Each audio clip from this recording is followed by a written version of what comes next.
back to the channel. In this video, I'd like to share my latest modification, which is the fog light mod. And I will leave a list of the equipment I used in the video description.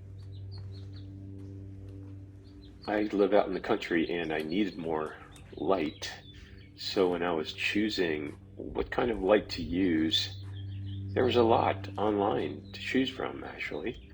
I chose this because it keeps with the bike's modern classic look, meaning it's got that round look, that classic look, and it's got LED, so a little bit of modern, a little bit of classic.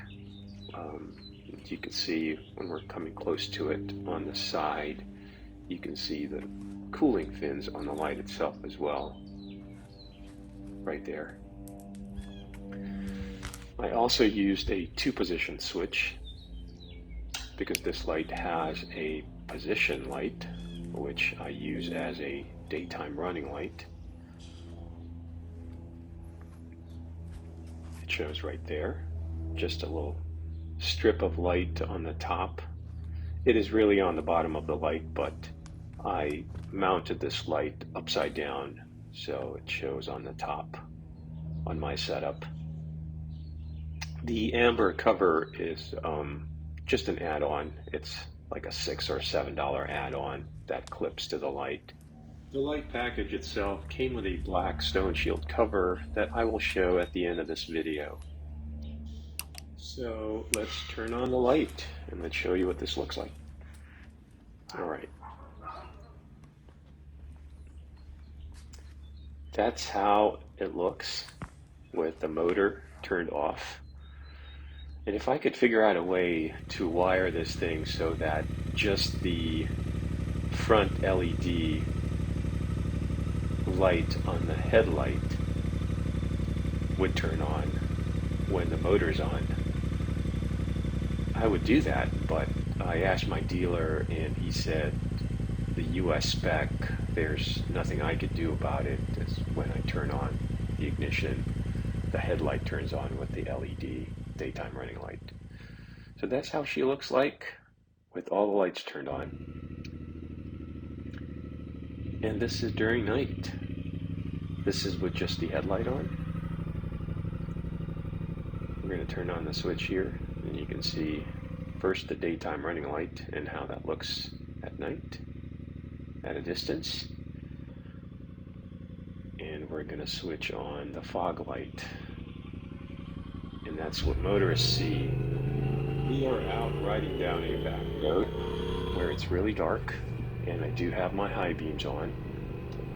I will compare and contrast two situations here. Number one is this is without the fog light, so you can at least see how it looks. Fairly decent amount of light, and you can ride around with this like this. And I have been before I did this modification, but now that I have the fog light, I think there's a lot more contrast at the very least. And I aimed the light lower so as not to blind oncoming traffic.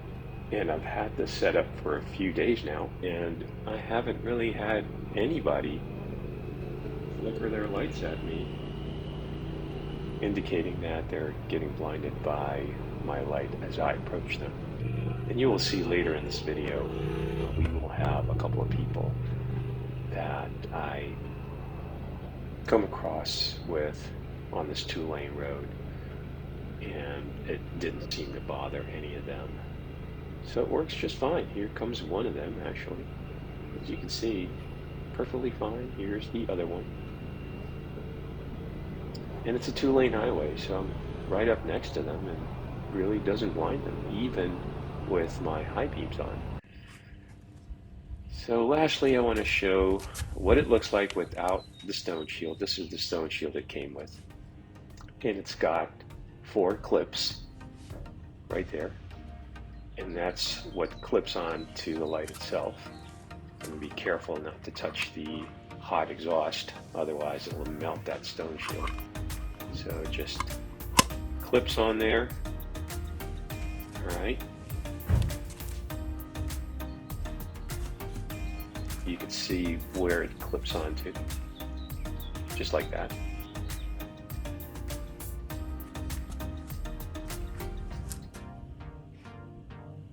Okay.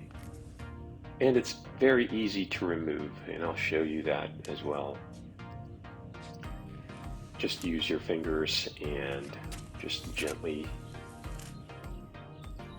pry it out. Pretty simple. Anyway, I hope you guys enjoyed, and happy modding on your own vehicles. Thanks for watching, and I'll see you on the next one.